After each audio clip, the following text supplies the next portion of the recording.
بسم اللہ الرحمن الرحیم۔ السلام علیکم میرے پیارے دوستو، آج کی اس ویڈیو میں ہم آپ کو بتانے والے ہیں نماز میں رفع یدین کرنا کیسا ہے، کیا یہ صحیح ہے یا غلط ہے۔ اس ویڈیو میں ہم بہت سے عالموں کی ویڈیو بھی دکھائیں گے اور اس کے بعد لاسٹ میں آپ کو حدیث کے کچھ نمبر بھی بتائیں گے کہ واقعی یہ صحیح ہے یا غلط ہے۔ بہت سے لوگ رفع یدین کرتے ہیں اور ان کو کچھ بد عقیدہ بھی کہا جاتا ہے گا، لیکن ایسا بالکل بھی نہیں نا۔ یہاں پر جیسا کہ آپ دیکھ رہے ہیں ویڈیو میں، ہم آپ کو دکھا رہے ہیں کہ رفع یدین کیسے لوگ کرتے ہیں۔ تو چلیے شروع کرتے ہیں۔ امام بخاری ہوں گے کہ نہیں جنت میں؟ امام مسلم ہوں گے کہ نہیں جنت میں؟ امام ابو داؤد، ترمذی، نسائی، ابن ماجہ سب ہوں گے کہ نہیں؟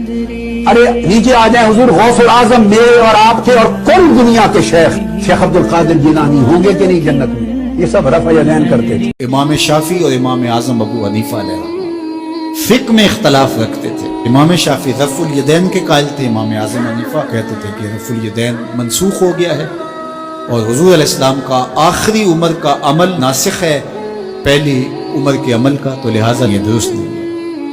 لیکن امام شافعی کہتے تھے میرے پاس یہ دلائل ہیں۔ خیر، امام شافعی اپنے شاگردوں کے ہمراہ امام اعظم ابو حنیفہ کے مزار پہ آئے، تو وہاں جب نماز کا وقت ہوا تو امام شافعی نے نماز پڑھی تو رفع الیدین نہیں کیا۔ تو شاگردوں نے بعد میں سوال کیا کہ حضرت رفع الیدین نہیں کیا، فرمایا اتنے بڑے امام کے سامنے مجھے اپنی تحقیق پہ عمل کرتے شرم آتی ہے۔ یہ ہمارے بزرگوں کا طریق تھا، یہ ان کے اندر توسع تھا، ان کا ظرف اتنا بڑا ہوتا تھا۔ ہم چھوٹے چھوٹے ظرف کے لوگ ہیں، بہت چھوٹے، پست قامت، لہٰذا ہمیں بس تفریق کی بدکاری ہی کرنی ہے۔ ہم سمجھتے ہیں شاید اس سے ہم اپنے قد کو بڑھا سکیں۔ نماز میں رفع الیدین، جی ہاں، نماز جب شروع کریں گے آپ رفع الیدین کریں گے، یہ اللہ کے رسول صلی اللہ علیہ وسلم کی ہمیشہ کی سنت ہے۔ حضور پاک نے تکبیر تحریمہ میں رفع الیدین کیا ہے، جو رکوع کا ہے اور جو سجدے کا ہے یہ حضور پاک نے ضرور کیا ہے، حدیثوں میں ثابت ہے، لیکن آخر میں چھوڑ دیا۔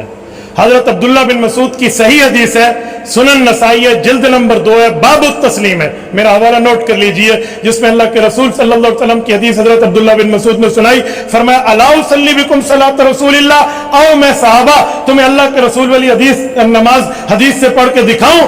فصلی فرفع یدیہ فی اول مرۃ ثم لم یعد، سب سے پہلا رفع الیدین تکبیر تحریمہ کا کیا، اس کے بعد سلام تک رفع الیدین نہیں کیا۔ یہ مسنون نماز ہے۔ نبی نے جب رفع الیدین کیا صحابہ نے بیان کر دیا، جب نہیں کیا تو بیان تھوڑی کیا اس کو کہ اس دفعہ رفع الیدین نہیں کیا نبی نے، باقی نبی کا اپنا عمل زیادہ کیا تھا۔ امام ترمذی سے پتہ چلتا ہے، امام بخاری کے شاگرد امام ترمذی نے رفع الیدین کرنے کی حدیثیں ذکر کی اور اس کے بعد کہا وَبِهِ يَقُولُ بَعْضُ أَهْلِ الْعِلْمِ مِنْ أَصْحَابِ النَّبِيِّ صلی اللہ علیہ وسلم، یہی صحابہ میں بعض صحابہ کا مذہب ہے۔ اور جب رفع الیدین نہ کرنے کی حدیث ذکر کی ہے، امام بخاری کے شاگرد کیا کہہ رہے ہیں، وَبِهِ يَقُولُ غَيْرُ وَاحِدٍ مِنْ أَهْلِ الْعِلْمِ مِنْ أَصْحَابِ النَّبِيِّ صلی اللہ علیہ وسلم، یہی اہل علم بہت سارے صحابہ کا مذہب ہے۔ کرنے کی بات آئی تو بعض کا، اور ان بعض کے نام بھی بیان کیے کہ یہ قائل ہیں۔ جب نہیں کرنے کی بات آئی تو کہا بہت ساروں کا مذہب ہے، اور ان بہت ساروں کے نام ذکر نہیں کیے، کیونکہ جو بہت سارے ہوتے ہیں ان کے نام مذکور نہیں ہوتے۔ میں پھر بتا دوں، میں رفع الیدین کے جھگڑوں میں نہیں پڑتا، کوئی کر رہا ہے کرتا رہا ہے، لیکن جو نہ کرنے والوں کو سمجھتے ہیں نا اندھے مقلد ہیں، تو کبھی آپ ہمارے پاس بیٹھو پتہ چل 3 طلاق کے مسئلے میں تو بیڑا ہی غرق کر دیا۔ قرآن 3 طلاق کو 3 کہہ رہا ہے، حدیثیں 3 طلاقوں کو 3 کہہ رہی ہیں، صحابہ کے سارے فتوے 3 طلاقوں کو 3 کہہ رہے ہیں،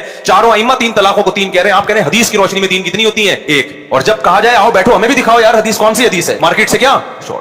صرف ایک رفع الیدین پر اتنا پوچھ لیں کہ یہ سنت ہے یا واجب ہے یا نماز کا رکن ہے۔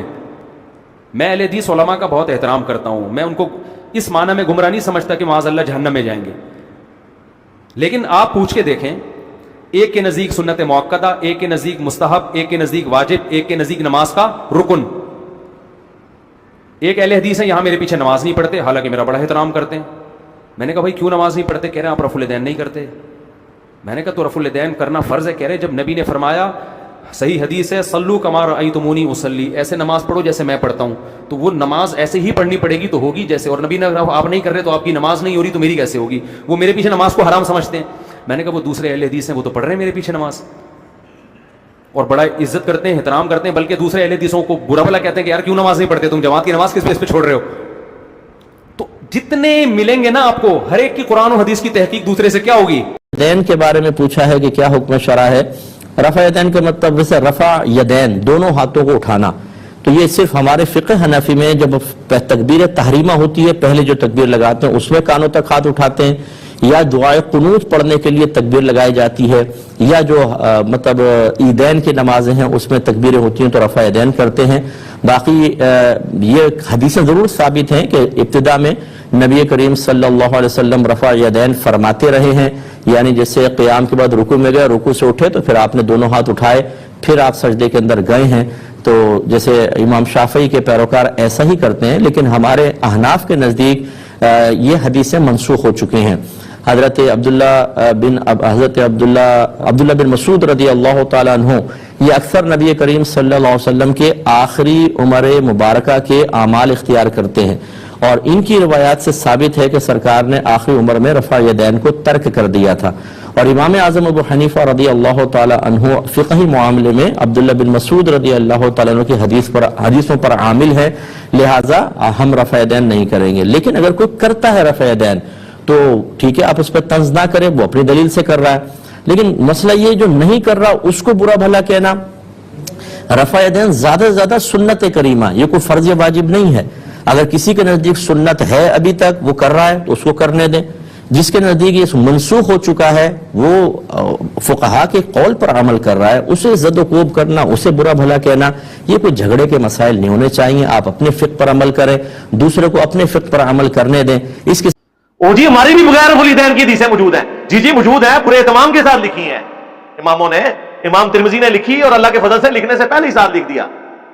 ہاں، رفع الیدین والی حدیث 256 نمبر پہ لے کر ساتھ لکھا کہ عبداللہ ابن مبارک جو کہ شاگرد ہیں امام حنیفہ کے، وہ فرماتے ہیں کہ جو رفع الیدین کرتا ہے اس کی حدیث ثابت ہے جو عبداللہ بن عمر سے ہے، اور جو رفع الیدین نہیں کرتا اس کی ابن مسعود والی حدیث ثابت ہی نہیں ہے۔ وہ کراچی کا مفتی کہتا ہے نہیں، وہ انہوں نے سند پہ بحث کی ہے۔ نہ، سند پہ بحث نہیں کی، متن پہ کی ہے، کیٹاگوریکل ڈینائی ہے کہ جو رفع الیدین کرتا ہے اس کی حدیث ثابت ہے، جو نہیں کرتا اس کی ثابت نہیں ہے ابن مسعود کی۔ متن کے اوپر بحث کر دی، اور صرف انہوں نے نہیں، امام ابو داؤد نے بھی ساتھ لکھا وَلَيْسَ بِصَحِيحٍ عَلَى هَذَا الْمَعْنَى، ان معنوں میں یہ حدیث صحیح نہیں ہے۔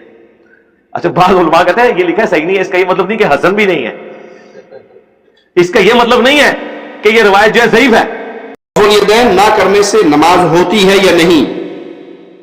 رسول اللہ صلی اللہ علیہ وسلم کا حکم ہے کہ صلو کما رأیتمونی اصلی، نماز ایسے پڑھو جیسے میں نے تمہیں پڑھ کر سکھائی۔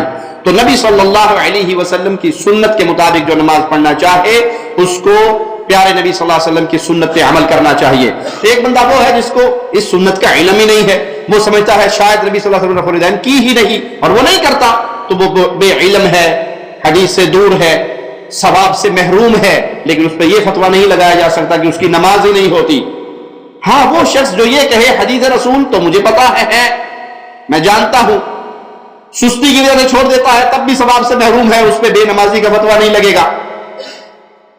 بے علمی کی وجہ سے چھوڑتا ہے یا سستی کی بنا پہ چھوڑتا ہے یا بھول کے چھوڑتا ہے تو ثواب سے محروم ہے، بے نمازی کا فتویٰ یا نماز کے رد ہونے کا فتویٰ نہیں لگے گا۔ وہ شخص جو یہ کہے کہ مجھے حدیث رسول کا علم ہے لیکن چونکہ میں فلاں فرقے کے اندر ہوں اور میرے مولوی صاحب نے کہا ہے نبی صلی اللہ علیہ وسلم کی یہ حدیث چونکہ ہمارے امام کے خلاف ہے، ہمارے مذہب کے خلاف ہے، تو ہم نے یہ حدیث نہیں ماننی، یہ عقیدہ رکھنے کے بعد وہ بد عقیدگی کا شکار ہو گیا کہ اس نے مقام محمد الرسول اللہ صلی اللہ علیہ وسلم پہ غیر رسول کو بٹھا دیا۔ اگر تو پھر منسوخ حرکت تو وہ بھی دے رہے ہیں، حرکت تو ہم بھی دے رہے ہیں، تو مذاق اڑانے والا تھوڑا سوچے۔ کچھ لوگ ہوتے ہیں رفع الیدین منسوخ ہو گیا، ثابت ہی نہیں ہے، آپ صلی اللہ علیہ وسلم نے آخری وقت میں کبھی نہیں کیا، اس طرح سے باتیں کرتے۔ تو میں ان کو بولتا اچھا رفع الیدین منسوخ ہو گیا، تکبیر اولا رفع الیدین ہوگی، رفع کا معنی اٹھانا، دین مطلب ہاتھ، ید مطلب ایک، دین دو ہاتھ، نہیں یہ ہے۔ اچھا 3 رکعت وتر جب پڑھتے آپ تب کیا کرتے ہیں تیسری رکعت میں؟ ہاں وہ ہے۔ عیدین کی نماز میں کتنی زیادہ تکبیر دیتے ہیں آپ؟ ہاں وہ ہے۔ تو پھر منسوخ کہاں سے؟ وہ آپ تو ایک کے بعد ایک اب گناتے جا رہے، یہ ہے یہ ہے یہ ہے یہ۔ اچھا امام شافعی جو کرتے تھے ہاں وہ ہے، امام مالک جو کرتے تھے ہاں وہ بھی ہے، امام احمد بن حنبل نے جو کہا ہاں ان کو تو 1/4 علم تھا نا دین کا، وہ کیسے؟ ہاں وہ بھی ہے۔ پھر آپ کیسا بول رہے منسوخ ہے؟ تو اس کو تھوڑا ہاں یار بات تو صحیح ہے، مطلب اس نے کسی کی بات سن لی، وہ خود غیر شعوری طور سے روز ایک بار رفع الیدین کر رہا ایکسٹرا۔ اگر تکبیر اولا تو ٹھیک ہے تکبیر اولا، لیکن ایک بار اس میں تو کرتا ہے نا وطر میں، اور عیدین میں تو کرتا ہے 2 بار سال میں، تو اس کو پھر کلک ہوتا ہے ارے یار بات صحیح ہے،